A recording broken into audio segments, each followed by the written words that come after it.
ideas I'm going to talk about in this video come from the 1995 anime Ghost in the Shell, with the original Japanese language dialogue because the voices are so much better than in the dubbed versions.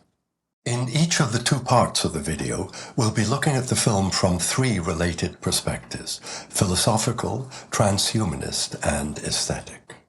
I'll be back in again at the end, but I'm going to drop out physically for the time being, in keeping with the major theme of what follows, which is the disappearance of the body.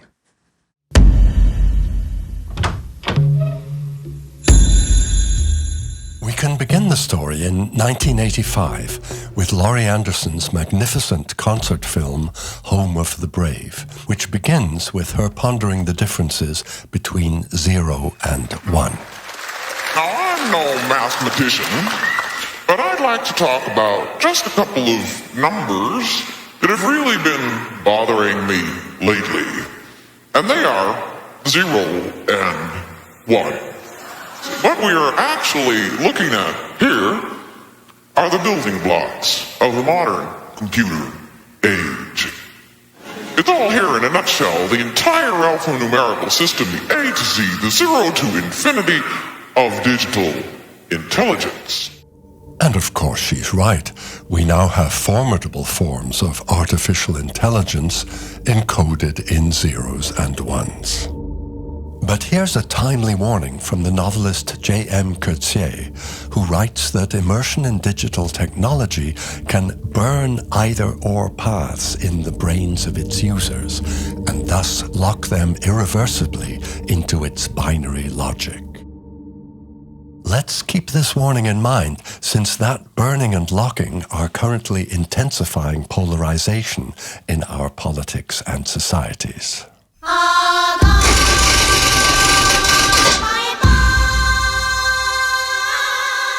The film Ghost in the Shell, directed by Oshii Mamoru, came out in 1995, almost 30 years ago. But the action is set in 2029, just a few years from now, though in some ways we seem to be there already. 2029, it turns out, is a big year for transhumanists like Ray Kurzweil, a genius senior researcher at Google and guru to many of the big tech bros in Silicon Valley. So why the precision in your prediction, 2029?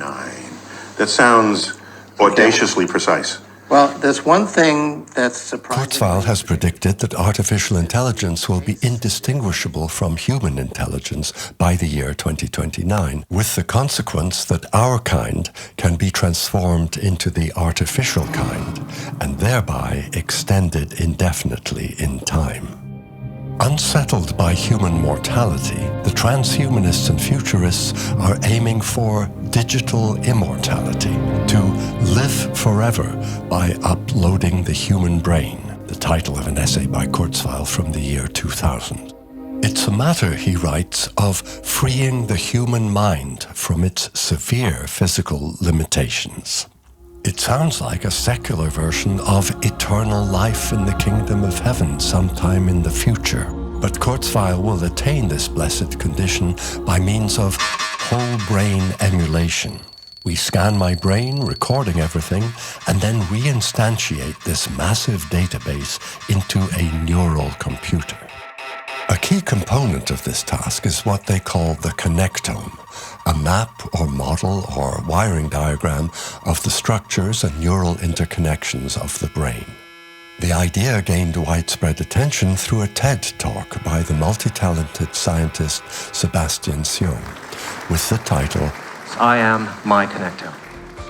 He is his connectome, and so, of course, you are your connectome, as we read on the back cover of his book from 2012, Connectome, How the Brain's Wiring Makes Us Who We Are. Now, Seung admits that you are your connectome is just a hypothesis at this point, but he's confident that as neuroscientific research develops, connectomes will come to dominate our thinking about what it means to be human.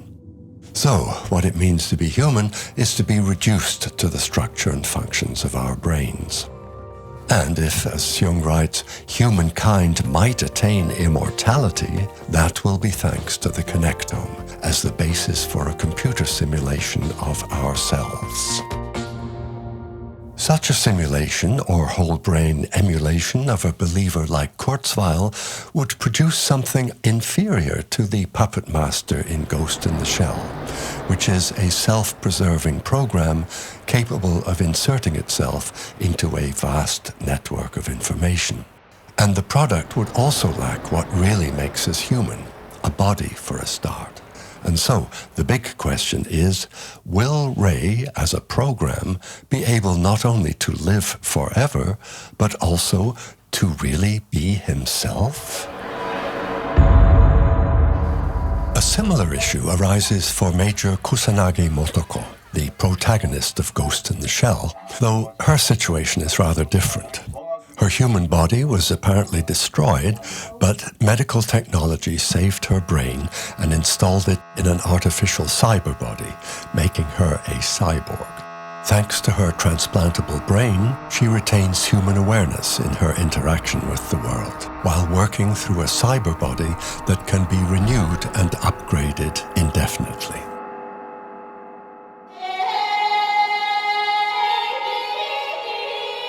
But before getting into the film, let's take a quick look at some philosophical influences on the manga that it's based on.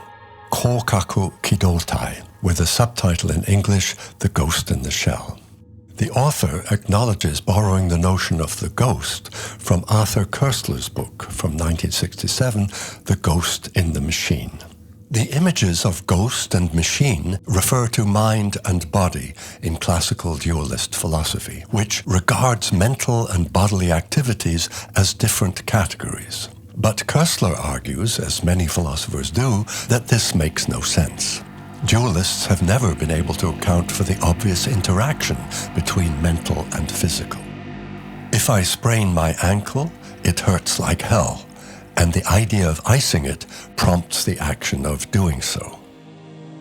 Enlightened monists, by contrast, he could have mentioned Spinoza, regard mental and bodily activities as complementary aspects of the same process.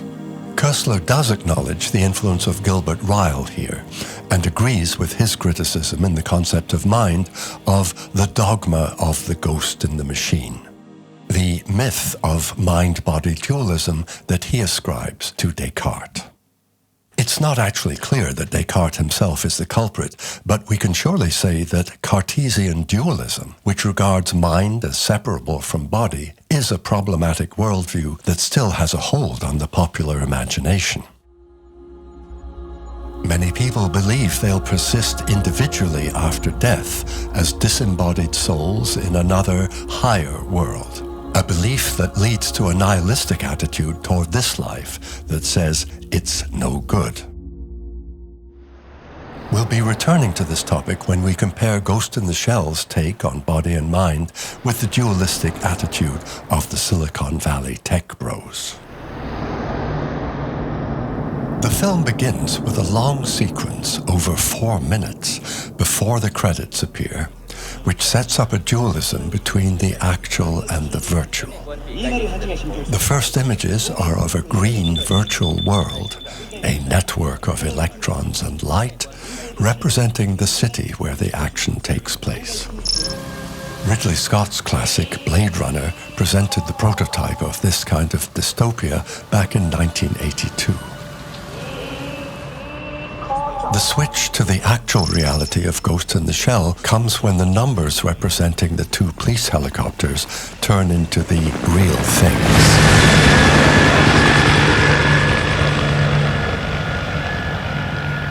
When we first see the Major, what we hear is what she's hearing, a conversation in a hotel room far below, which she's eavesdropping on through her cyberbrain.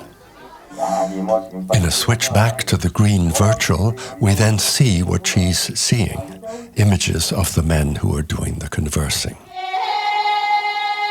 The steampunk aspects of the film's aesthetics are worth noting, as evidenced in the mix of traditional and postmodern in the architecture. The police inspector's high-tech eyewear derives from Chris Marker's classic from 1963, La Jetée, which deeply impressed Oshii when he saw it as a student. There's a fusion of ancient and modern in the film's music as well.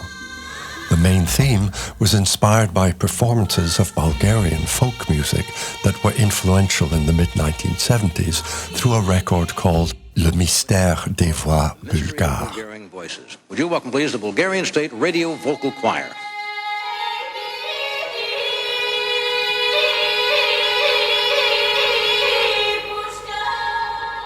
On the film's soundtrack, it's an old Japanese wedding song, sung in the style of traditional Japanese folk music, but with sound enhanced by high-tech production.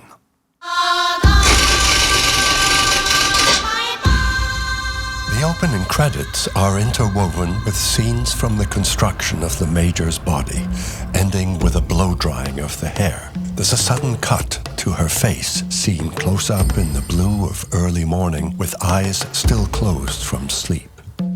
The drawing all very simple. Images containing minimal information and yet quite suggestive.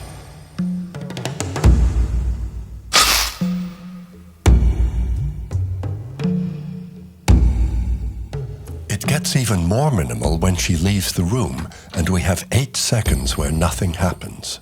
Just this still image and the drum slowly beating. Imagine that in a Hollywood cyber thriller. And to undercut further, there's another 8 seconds of a still image with even less information. Opening credits have never closed with such zen-like simplicity. The Major believes she's human thanks to the brain that's housed in this heavy metal head casing. But isn't she rather transhuman in having a body that doesn't die, though it can be destroyed and is destroyed in the second-to-last scene of the film? That's her decapitated shell on top of the tank turret and her head falling into the frame at top right.